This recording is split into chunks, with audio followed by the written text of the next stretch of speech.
அனைவருக்கும் வணக்கம். செய்வது துணிதி செய் சேனலுக்கு வந்து உங்கள் எல்லாத்தையும் அன்போட வரவேற்கிறேன். நீங்கள் நம்ம சேனல் என்ன பார்க்க போகிறோம்னா, தமிழ்நாடு முழுவதும் வந்து பார்த்திங்கன்னா தண்ணீர் தட்டுப்பாடு ஏற்பட்டுள்ளது. அதுக்கு என்ன காரணம், அதனால் என்னென்ன விளைவுகள் ஏற்பட போது, அதை பற்றி இந்த காணொலியில் முழுசாக பார்க்க போகிறோம்.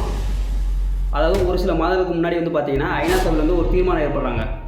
அது என்னன்னு பார்த்தீங்கன்னா, இன்னும் ஒரு 5 ஆண்டு இல்லை 6 ஆண்டில் வந்து பார்த்திங்கன்னா நிலத்தடி நீர் வந்து சுத்தமாகவே வந்து தீர்ந்து போயிடும் அப்படின்னு சொல்லி ஒரு தீர்மானத்தை விட்டுருக்காங்க.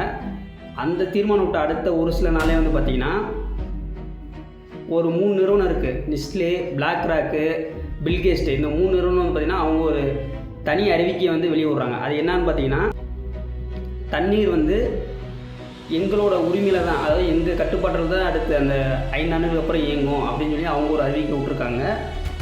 அதை தொடர்ந்து தமிழ்நாட்டில் வந்து பார்த்திங்கன்னா தமிழ்நாடு நீர் மசோதா 2026 சொல்லி ஒரு தனியாக ஒரு குழு அமைக்கப்பட்டு தமிழ்நாட்டில் வந்து எந்தெந்த இடத்துல வந்து நீர் வரத்து கம்மியாக இருக்குன்னு பார்த்தீங்கன்னா, அதில் முக்கியமாக ஒரு 9 மாவட்டத்தை அறிவிச்சிருக்காங்க. அது என்னென்ன மாவட்டம்னு பார்த்தீங்கன்னா, சேலம், திருப்பத்தூர், வேலூர், சென்னை, திண்டுக்கல், மயிலாடுதுறை, நாமக்கல், தஞ்சாவூர், கரூர். இந்த 9 மாவட்டத்தில் வந்து பார்த்திங்கன்னா தண்ணீர் தட்டுப்பாடு கண்டிப்பாக ஏற்பட போகுது, ஏற்பட்டுருச்சு. அதாவது 99% வந்து நீரை வந்து நம்ம வந்து உறிஞ்சி எடுத்துட்டோம். அதுக்கு முன்னாடியே வந்து பார்த்திங்கன்னா கிருஷ்ணகிரி, கோயம்புத்தூர் அவங்க வந்து 100% நீரை வந்து நிலத்தடி நீரை வந்து உறிஞ்சி அதை விற்று சாப்பிட்டாங்க. இதெல்லாம் சாப்பிட்டது யாருன்னு பார்த்திங்கன்னா நம்ம தனி மனிதர்கள் கிடையாது, தனியார் நிறுவனங்கள். அவங்க வந்து அந்த வாட்டர் கேன் விற்கிறாங்க பார்த்திங்களா, அது போன்ற பல நிறுவனங்கள் இருக்குது. வாட்டர் கேலே இந்த தனியான விற்கிற நிறுவனம்லாம் இருக்குது. அவங்களாம் வந்து பார்த்திங்கன்னா விற்று அதை சாப்பிட்ருக்காங்க. அடிபட்ட மக்கள் நமக்கு தண்ணி கிடைக்க முடியாது, விவசாயிகளுக்கு தண்ணி கிடைக்க மாட்டேங்குது, விலங்குகளுக்கு, மரங்களுக்கு, இது போன்ற எதுக்குமே தண்ணி கிடைக்க மாட்டேங்குது. இவங்களுக்கு மட்டும் தண்ணி எப்படி கிடைக்கிது? இதுக்கு யார்ட்டாச்சும் பதில் இருக்கா? ஒரு சில வருடங்களுக்கு முன்னாடியே வந்து ஒரு அறிக்கையாளர்லாம் ஒரு இது விட்ருக்காங்க. 3ஆம் உலகப் போர் நடந்துச்சுன்னா அது வந்து நீருக்காக தான் நடக்கும் அப்படின்னு சொல்லி அவங்க ஒரு அறிவிக்கை விட்ருக்காங்க.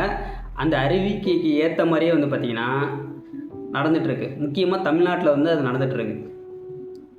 அதாவது வானத்திலேருந்து பெய்கிற மழை நீர் வந்து நிலத்தடிக்கு செல்றதை விட அது எந்த அளவுக்கு செல்லுதோ அதை விட மிக வேகமாக வந்து நிலத்துலேருந்து நீர் நம்ம எடுத்து உறிஞ்சிட்டு இருக்கோம்.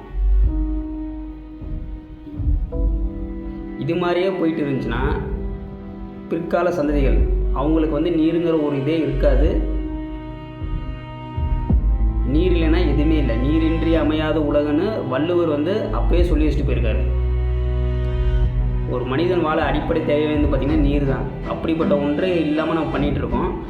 அது வந்து பார்த்திங்கன்னா வருங்கால சந்ததிகளுக்கு வந்து அது பெரும் பேராபத்தை உருவாகும். எந்த உயிரினத்தினாலும் வந்து பார்த்திங்கன்னா இயற்கைக்கு ஆபத்து கிடையாது, மனிதர்களை தவிர. இது வரைக்கும் நடந்த அனைத்து இயற்கை பேரிடர்களுக்கும் காரணம் வந்து பார்த்திங்கன்னா மனிதர்கள் மட்டும்தான் காரணம்.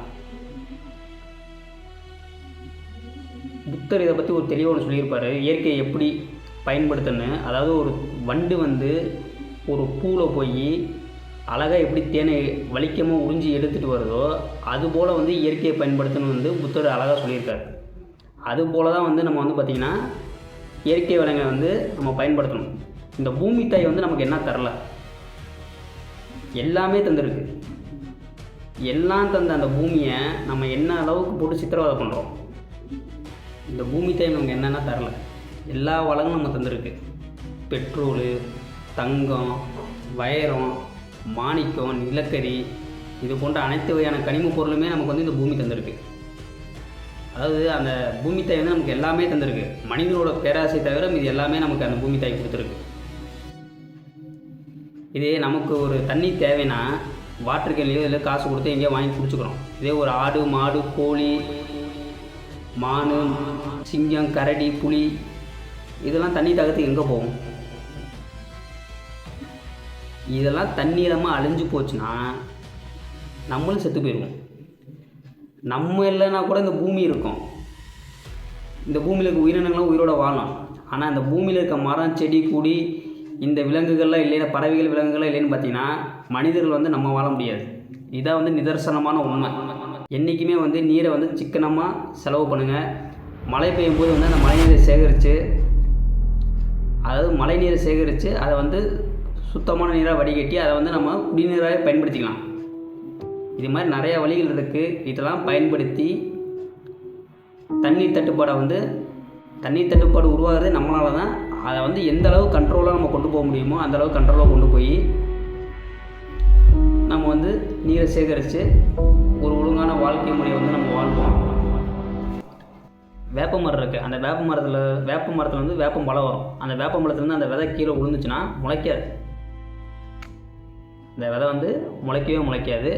அதுவே வந்து ஒரு காக்காவோ ஒரு மைனாவோ வந்து பார்த்திங்கன்னா அந்த விதையை சாப்பிட்டுச்சுன்னா, அந்த பழத்தை அப்படியே சாப்பிட்டு அந்த விதை ஜீரணமாகி அது கழிவாக வெளியே வந்துச்சுன்னா அந்த விதை வந்து கண்டிப்பாக முளைக்கும். ஏன்னா அது இயற்கையாகவே வந்து பார்த்திங்கன்னா அது உடம்புல வந்து ஒரு வேதிப்பொருள் இருக்குது. அந்த வேதிப்பொருள் மூலம் வந்து பார்த்திங்கன்னா அந்த விதை வந்து வலு மிகுந்த விதையாக மாறி ஒரு இடத்துல விழுந்துச்சுன்னா கண்டிப்பாக வந்து அது முளைக்கும். அது மாதிரி இயற்கை வந்து நமக்கு நிறைய அம்சங்களை கொடுத்துருக்கு. எந்த அளவுக்கு நம்ம இயற்கையை காயப்படுத்தாமல் இருக்குமோ அந்த அளவுக்கு நம்ம பாதுகாப்பாக இருக்கும். அதான் வந்து உண்மை.